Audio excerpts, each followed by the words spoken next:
William Ackman, mostly going by Bill Ackman, was born on May 11, 1966, into a Jewish family.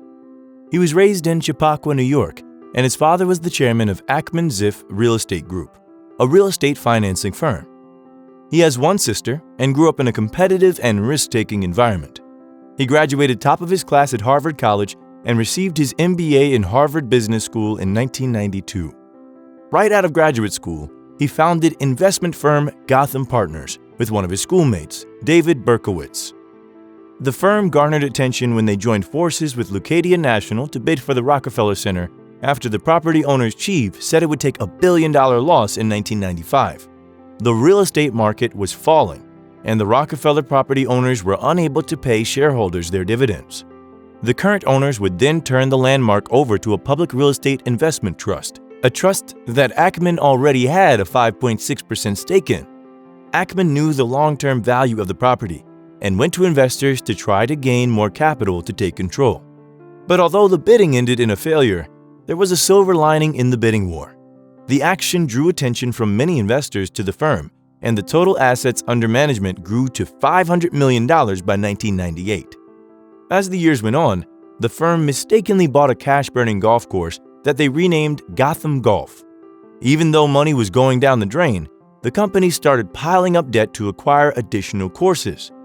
As a last-ditch effort to get out of debt, Ackman attempted to merge the company with a real estate company called First Union that he had a stake in to offset the debt. With First Union's available cash and cash flow, not only will the debt be repaid, but the company can use the golf course's depreciation for tax savings over the next years. But in 2002, the merger ended in flames as a judge ruled against it when minority stakeholders complained that they would get nothing.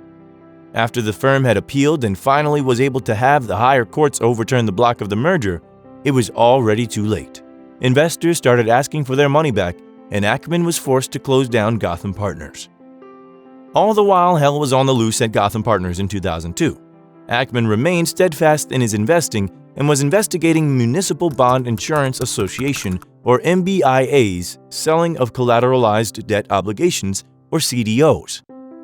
The company first caught Ackman's attention when a friend actually suggested that he invest in them. MBIA is an insurer whose primary business is to provide guarantees on financial obligations in exchange for upfront or installment premiums. The company traditionally did business in insuring bonds, but decided to venture out into CDOs and MBSs against the same CDOs they sold, but was able to do so through the use of a second corporation. MBIA structured its CDS transactions to avoid New York State insurance departure regulations against using insurance company capital to guarantee derivatives. This process was described as an orphan transformer, or special purpose vehicle transformer, and it was done through a company called Lacrosse Financial Products. MBIA was overexposed and highly leveraged. Before releasing his report, Ackman met with CEO Joseph Brown to discuss his findings he had planned on releasing. In a defensive response, Brown allegedly replied, "You're a young guy, early in your career. You should think long and hard before issuing the report. We are the largest guarantor of New York State and New York City bonds. In fact, we're the largest guarantor of municipal debt in the country. Let's put it this way. We have friends in high places." Remaining confident in his findings, Ackman bought CDS against MBIA corporate debt, loaded up on put options, and shorted the company's stock. He also started Pershing Square Capital Management in 2004. Over the next few years, Wall Street Journal and New York Times branded him a fraud, and MBIA continued to make quite the outrageous response.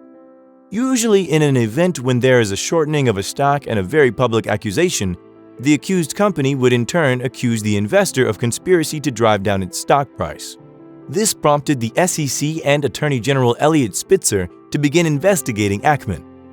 Eliot Spitzer served as Attorney General from 1999 to 2006 and was elected governor of New York from 2007 to 2008.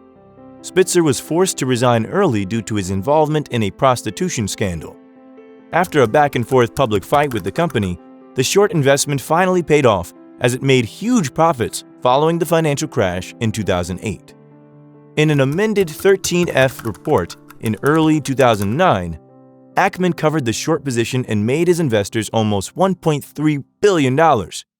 In the aftermath and before his resignation, Spitzer turned to Ackman for advice, meeting him at a diner off the Taconic Parkway when the governor was returning to the city from Albany and the hedge fund manager was on his way home to Columbia County. Ackman prepared a long list of suggestions on how to recapitalize MBIA. Over the next years, Ackman would engage in activist investing formerly known as corporate raiding.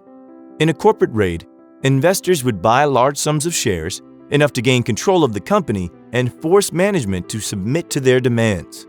As companies grew larger and wiser, management has found many ways to combat hostile takeovers. Nowadays, investors such as Ackman would take a slightly different approach, in that they would still take a large stake in a company, but instead would need to sway the board of directors or other shareholders to vote in their favor. Ackman deliberately points out that he hates being called a corporate raider and dislikes being compared to other notorious raiders in the industry. Ackman served as CEO and portfolio manager of Pershing Square and had made a number of active investments, with some making enormous gains for his firm and others very public losses.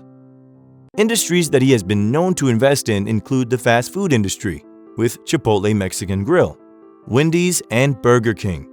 He also made large investments in retail such as JCPenney and Target. Ackman also made headlines with his short war with Herbalife and a few other hedge fund managers like Carl Icahn. Ackman said his most successful investments are controversial in nature because they can be seen as very contrarian. Other notable contrarian approaches include his hiring philosophy, where he explained that not everyone is fortunate to go to Harvard Business School, so he wanted to expose great people to the financial world. This includes Oliver White, a famous fly fisherman, Marius Adamski, a pro tennis player, and a guy he met in a taxi. Each person is hired on as an intern and does investing research for Pershing Square. Another interesting event that Ackman is involved in is, like Warren Buffett, he auctions off a lunch with him for charity. In 2018, entrepreneur Andrew Wilkinson, who runs Tiny, won the auction with a winning bid of $57,700.